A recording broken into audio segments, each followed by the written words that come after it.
Born a hero is family. Born a hero is hope. Born a hero is caring. Born a hero is courage.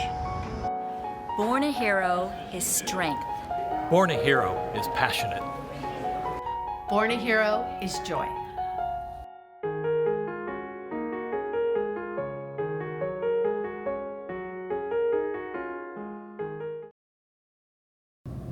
I chose to work with Born a Hero because my clinical and research interests align with their mission. Their mission is to empower kids with Pfeiffer syndrome to fight for improved quality of life for the kids and their families, and also to educate others about Pfeiffer syndrome. What research projects that you are pursuing with Born a Hero are you most excited about? My research team has been studying the genetic information in patients with craniosynostosis, including Pfeiffer syndrome, for over a couple of decades. The genetic information is organized into genes that is present in every cell of our body. And genes are the instruction that tell a cell what function they should perform, whether a cell should become a bone cell or a muscle cell or a skin cell. And if there is a change in that genetic information, it may cause the cells to develop abnormally. So to better understand what the impact is for these genetic changes, we need to learn more about the medical issues of patients with Pfeiffer syndrome so that we can correlate the genetic information with their clinical issues.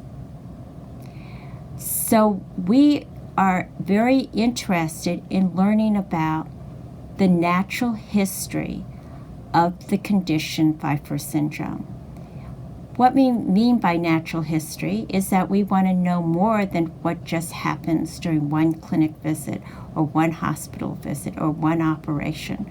We want to know what are the different clinical problems a patient has, when did it start, how long has it lasted, what sort of care they've received, and what kind of care has helped them and improved their quality of life over time. And with Born a Hero, we have developed a natural history survey. And we have this survey online, and we're eager for people to participate and answer this survey so we can better learn what are the important issues that face families with Pfeiffer syndrome.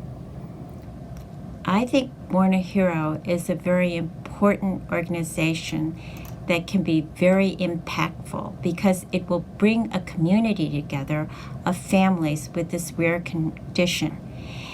And they've also developed a medical board of physicians with different specialties.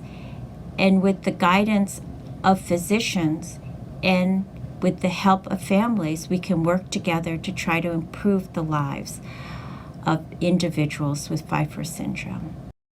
I love Born a Hero because it's giving strength and support to families who may feel lost or alone when facing Pfeiffer syndrome or another related rare disease. What makes Born a Hero unique is really Carolina and all the work that she puts into it. And she's 100% dedicated. She cares about all the kids more than you can believe, and she's just always trying to improve their lives in whatever way that she can. So it's not that we have really one thing that we're doing. It's anything that she can think of that will improve their lives.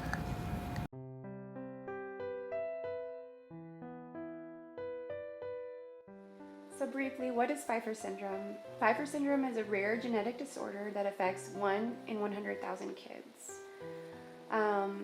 The best way I could describe it is that it's a bone disorder where bones fuse early or extra bones grow in different parts of the body. So if it's in the head, for example, it can affect their vision, their breathing, their swallowing, their hearing, hydrocephalus. So anywhere where the bone is growing or fusing, it can affect. So it can happen anywhere in the body. And these kids go through many surgeries. As an example, we have had a kid who's 5 and has had 90 surgeries. But it's all over the spectrum, you know.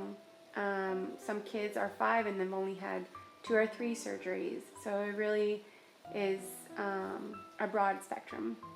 Another thing that our kids have to go through is that because of early fusion of the skull, their bones are pushed back, so their eyes appear bigger, and so social issues is another big concern that our kids have to go through, on top of everything else that they have to go through.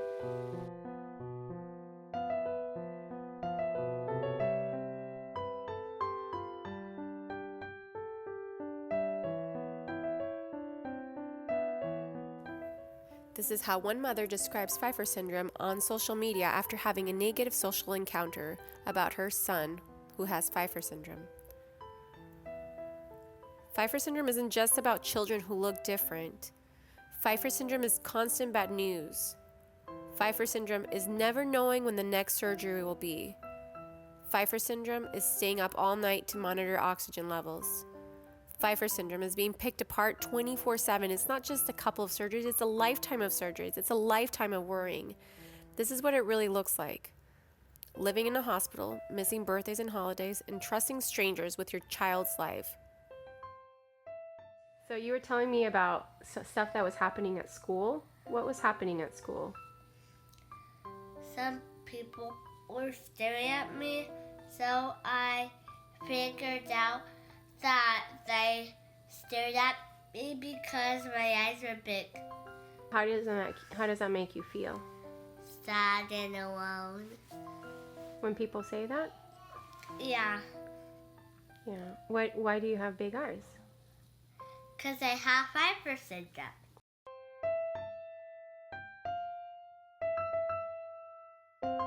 How does Beth's health affect your daily life? I guess as far as our daily life, well, Beth was our first child, so we didn't have anything to compare it to. So really her health problems and everything about her, it was all we had ever known. So at the time, I guess it changes with each age. Like when she was really little, she just had a ton of doctor's appointments. I mean, I would say by the time she was 2, we finally could go a week without some sort of doctor's appointment. For the whole first year and a half of her life, we had an appointment or more than one every single week. Now at the age that she's at, I would say our daily life is, we're a little bit more active. We get out more. She's got a baby brother. So because of some of her medical needs, she has a lot of equipment. So I would say right now that's kind of the biggest thing, is there's just a lot of planning and organizing involved when we try to get out of the house. We have to make sure we have everything with us that she would need in case of an emergency situation. So. How do you cope with Beth's medical conditions? I guess as far as coping with her medical conditions,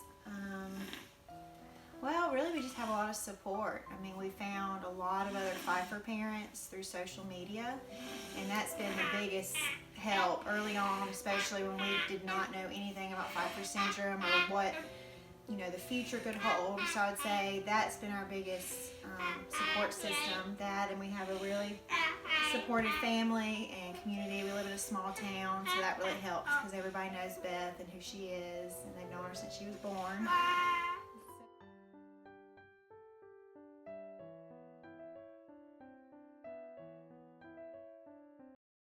Pfeiffer syndrome is something that keeps your eyes from turning big and into very small. And I don't know how the doctor will turn my eyes into small eyes. That never happens. Are you a happy girl? I'm always a happy girl. You always are. And guess what? One time I was happy and tears fell out of my eyes, and my girl thought it was water. And what was it? My tears falling. Even though I was happy. You were crying of happiness? Were they tears of happiness? Whenever I'm happy, the tears just come down. Oh. They always come down when I'm happy. Mariana, do you love your baby brother? Yes, actually, I adore him. Aw. He's super cute. Oh, I don't tell you what else. Are you guys like the best friends? And I have 2 toys. And when you're feeling sick, does your brother help you feel better? No, ice cream makes me feel better. Silly.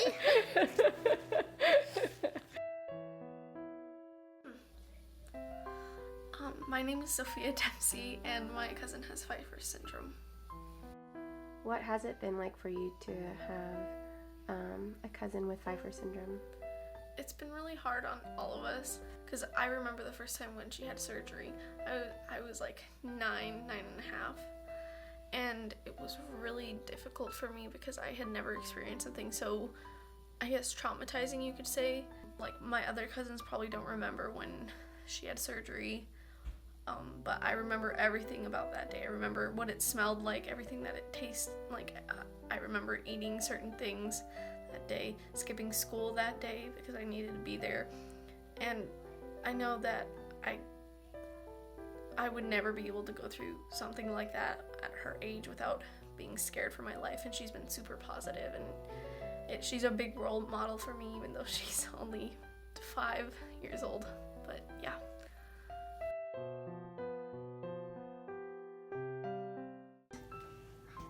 My cousin has Pfeiffer syndrome. My cousin has Pfeiffer syndrome, and I love her because she's smart. And she plays with me, and she's kind to me. Oh, that's so...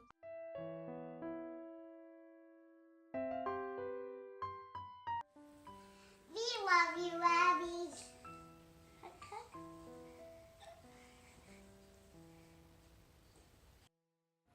Mariana, did you just get out of surgery? Yes, and how do you feel? Good, and I didn't feel pain, or I didn't feel that my hair is safe, or how they put me to sleep. I just got put to sleep all by myself, and I didn't feel anything because I was asleep during the operation. Can you show him your head? The bandage? Wow. And today is the day after your surgery, huh? And you're feeling better? Yeah. And I can't believe I get to go home. I can't believe you get to go home. Are you pretty excited? Have you had a headache every day, and now do you have a headache? Well, not today. Not today.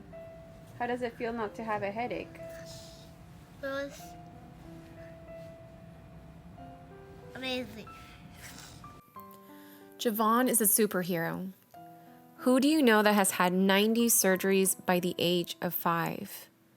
Now, who do you know that has had this many surgeries and always has a smile on his face? Now you do. Javon. This is not all. Javon is the youngest of 3 boys. The mother, Dawn Morgan, has recently had spine surgery, and in trying to prevent Javon from falling, she selflessly hurt herself and became partially paralyzed. Now, in the midst of everything, she's continuing to have surgeries to fix her spine issues along with many other things. Dawn is a superhero too. So, one of the biggest challenges for us is just watching our daughter go through so much and knowing that it's forever. Just, when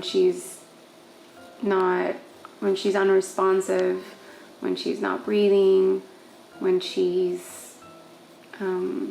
her sugar is super low, or just not knowing if she's gonna need, if her shunt has failed her tube, and knowing if she's gonna need brain surgery, and it's really difficult. And as a rare, having it be a rare medical condition, is you never really know much, you don't really know much about it, so you don't know what to expect, which is what we're trying to change here today, to just know more about it, and know what the natural progression of it is, so we can plan, and we can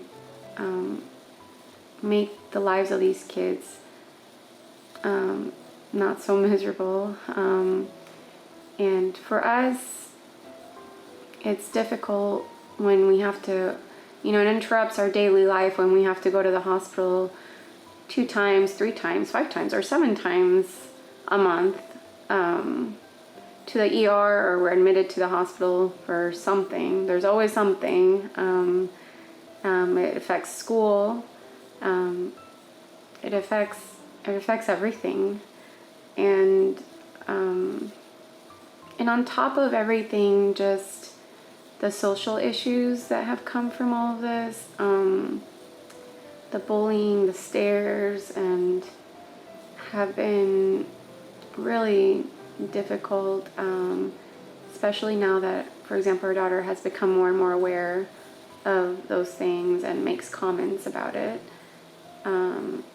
Comments that I can't answer sometimes, like, why me, and why do they stare, and I don't like my eyes, and so it's sad to think that, on top of like how hard their life is with all the surgeries these kids have to go through, to think that they have to deal with like the world, and these comments, and the social aspect of things, is hard. Mariana, I can't deny that life has been challenging, and for you and for us, but there's been so much more happiness through all of this than there have been hard times. My name is Nicole. I have Pfeiffer syndrome, and growing up, I avoided the craniofacial community as much as I could. I did not want to go to retreats where my condition would be celebrated. I did not want to discuss my condition with my family, my friends, my colleagues, and I didn't want to make any new friends who had my condition or similar conditions. I tried really hard to hide from who I was, and I felt shame about my own DNA. It was something that I thought I would one day be able to escape. What that even means, I don't know, but I thought that I would be able to form a new identity that was separate from Pfeiffer syndrome one day through avoiding contact with others who had Pfeiffer syndrome and similar syndromes. I wish that I had not had this attitude, and that I had chosen to reach out to others at a younger age. In my early 20s, I finally went to a retreat and met so many amazing families who were dealing with what I had dealt with my whole life alone. And I learned a ton from their gratitude, from their joy, and their confidence. It was so perspective altering, and really something that brought me a lot of gratitude and joy for what I had previously been very bitter towards. Now I want to go back to school and become a family therapist, getting either a master's or a PhD, so that I can help these families navigate through these journeys and come to place of peace in a very confusing world. There's a lot of ostracism that people with facial differences experience, and I think therapy is a really healthy way for parents and children to figure out what their own values are and become who they want to become and face the world in a healthy way. This world shouldn't be seen as an enemy either. I think it's really important for people with facial differences to integrate fully into mainstream society and to forgive those who ostracize them. I think there's a lot that can come from having a facial difference in terms of confidence and teaching ability to those who have not experienced any kind of medical crisis. and I'm able to give back a little bit to the world from looking at my experiences and sharing what I've learned. I want to continue doing that and to continue listening to the stories others have to tell. I want to collect these stories and bring others together through photojournalism and sharing qualitative research. I think it's fantastic to have a facial difference and such a blessing.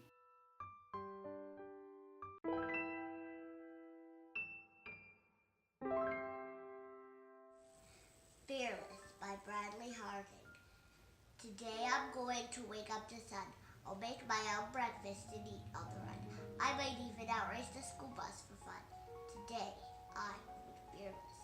In Miss Lolly's class, I will boldly say, here, look everyone in the eye without fear. Make all the name-calling sounds disappear. Today they will call me fearless. In May Meadow Park, I will skip fast and free. I will fly my new box kite as high as can be. I might even climb that unclimbable tree. Today, I'm playing fearless. I'll ride my bike farther than ever before. Monkey to monkey bars till I get shore. I'll win at Cosmic Monster War. Today, I will be fearless. Today I'll be fearless, as brave as can be. And maybe tomorrow, it's all up to me.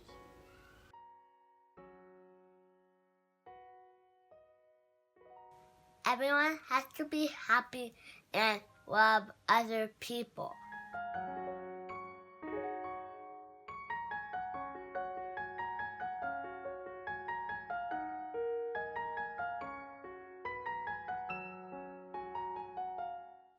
Why should people care about Pfeiffer syndrome?